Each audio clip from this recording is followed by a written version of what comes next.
Hello everybody and welcome to a comic review. I am Rainbow Red Panda and today I am going to be reviewing Ant-Man #2. This is a title that I picked up last week and I just read it and I just wanted to do a follow-up. I did a review of #1, so if you're interested in that, I'll try and link it below. If not, you can just go to my feed and it's just a couple down. #2 was a lot better than I expected it to be. After the first one, I wasn't really sure where #2 was going to go. The first one I liked, but I sort of felt like once it got to the end that the whole rest of the book wasn't necessarily necessary. And going into #2, it sort of reaffirms that. I did like the story in the first one. It's just the way that it ended. It made the story completely not as necessary for me. And I think that if they wanted to, they could have very easily just had a shorter couple pages in the beginning of this that told that story, and then this could have been a very good #1. But that's just my opinion on things. Either way, I still liked both titles. One thing that I did have in the last review was that the first one didn't really have any advertisements. This one did. Not every other page like some Marvel titles, but like it has a center fold section that has stuff, and then there were a lot more advertisements than was in the first one. So I will just throw that out there. But overall, this one I liked a lot better than the first one. The cover doesn't really have anything to do with the story, which happens a lot with comic covers, but it doesn't really have anything to do with the story. This one sort of follows Ant-Man. He is once again trying to get a job. Whenever I first started reading it, I was sort of wondering, like, I wonder if this whole like first arc or so is going to be like each issue he's going to be trying to get a different job. But whenever you get to the end, that's sort of not the case. That being said, he goes to a bank, he tries to get a loan. He doesn't end up getting the loan, but some other stuff comes out of it. I'm not going to spoil it in case you guys haven't read it and would like to, but some good stuff happens. He sort of meets his first, like, foe, which is a guy that is trapped in a bear suit. I believe his name is Bear Man.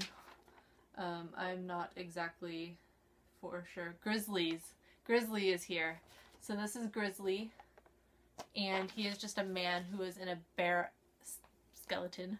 It's sort of like Five Nights at Freddy's, but different. And in the end, they sort of have this partnership going on. Hopefully it is for good and not evil, but we'll see as time goes. There's a lot of questions that I think are going to develop, or at least I hope they develop.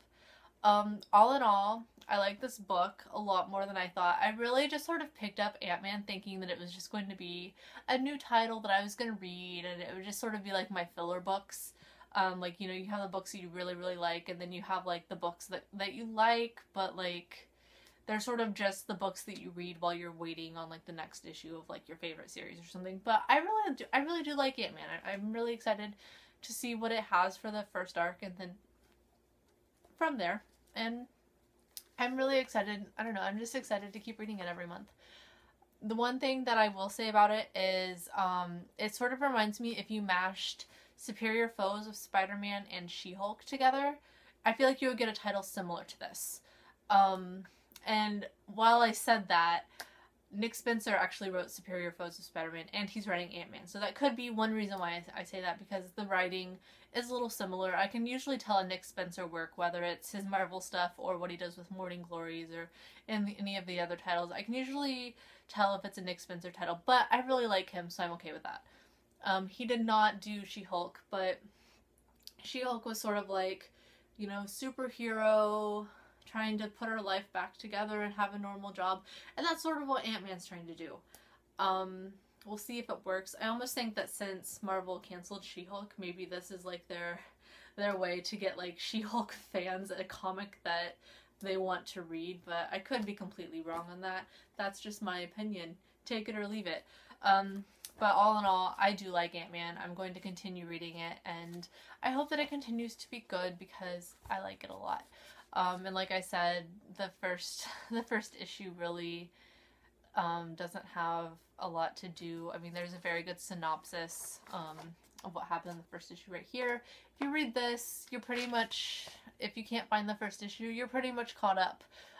There's so far nothing that really happened that I thought was leaving any questions open. So unless you just want the first issue to say that you have number 1, or you just have to have them all in your collection, or something like that, if you cannot find it, I would not break your neck trying to. You can totally start with this one and it will be okay, I promise. I panda swear that it will be okay. Other than that, that's all I got. I like it. It's a good book. I like it a lot better than I expected to, and I cannot wait to keep reading it. Sort of like Superior Foes of Spider-Man, I think this is going to be a good title. A lot of people that I know back from whenever I lived in Illinois did not read Superior Foes until towards the end because they just started hearing really good things about it, and eventually Superior Foes tied into one of the events that was going on. I don't remember which one, but it tied into an event, so it forced people to read it, and then people realized that it was a good title. So then I had to start like hoarding it in my box so that I would get a copy, because my shop would just sell out every week because they were like underestimating what they would sell. So I'm hoping that this one becomes that, because I want good things for Ant-Man, I want good things for Nick Spencer, and I'm hoping that with the movie coming out, it either follows a storyline that's similar to this, or they just don't change it to match the movie, because I want this Ant-Man to be in the comic book. The movie, do whatever, but I want the comic to at least have its run without being interrupted by movie. So that's all I got. Hope you guys like Ant-Man, and if you don't, that's fine too. And I'll see you guys next time. So, bye!